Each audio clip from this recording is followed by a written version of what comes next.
Shalom semuanya. Jangan lupa buat di subscribe channel aku ya, dan di nyalain lonceng ada sebelah kanan. Oke guys. Keturunan Sem. Kejadian 11 ayat 10-26. Inilah keturunan Sem. Setelah Sem berumur 100 tahun, ia memperanakan Arpaksad 2 tahun setelah Air-Ba itu. Sem masih hidup 500 tahun setelah ia memperanakan Arpaksad, dan ia memperanakan anak-anak lelaki dan perempuan. Setelah Arpaksad hidup 35 tahun, ia memperanakan Selah. Arpaksad masih hidup 403 tahun setelah ia memperanakan Selah, dan ia memperanakan anak-anak lelaki dan perempuan. Setelah Selah hidup 30 tahun, ia memperanakan Eber. Selah masih hidup 403 tahun setelah ia memperanakan Eber, dan ia memperanakan anak-anak lelaki dan perempuan. Setelah Eber hidup 34 tahun, ia memperanakan Pelek. Eber masih hidup 430 tahun setelah ia memperanakan Pelek, dan ia memperanakan anak-anak lelaki dan perempuan. Setelah Pelek hidup 30 tahun, ia memperanakan Rehu.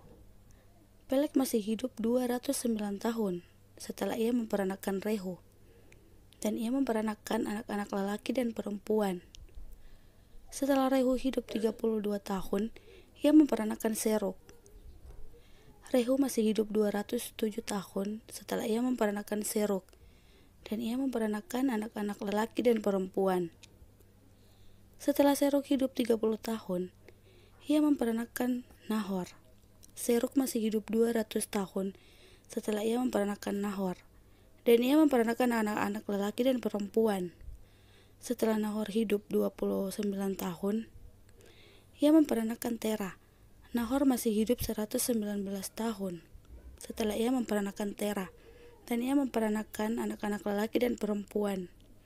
Setelah Terah hidup 70 tahun, ia memperanakan Abram, Nahor, dan Haran. Daftar keturunan Terah, Kejadian 11 ayat 27-32. Inilah keturunan Terah. Terah memperanakan Abram, Nahor, dan Haran. Dan Haran memperanakan Lot. Ketika Terah ayahnya masih hidup, matilah Haran di negeri kelahirannya, di Ur Kasdim. Abram dan Nahor kedua-duanya kawin. Nama istri Abram ialah Sarai, dan nama istri Nahor ialah Milkah. Anak Haran ayah Milkah dan Iskah. Sarai itu mandul, tidak mempunyai anak. Lalu Terah membawa Abram, anaknya serta cucunya, Lot yaitu anak Haran, dan Sarai, menantunya, istri Abram, anaknya. Ia berangkat bersama-sama dengan mereka dari Ur Kasdim untuk pergi ke tanah Kanaan. Lalu sampailah mereka ke Haran dan menetap di sana. Umur Terah ada 205 tahun, lalu ia mati di Haran. Thanks for watching. Jangan lupa di like, comment, and subscribe, dan tekan tombol notifikasi ya.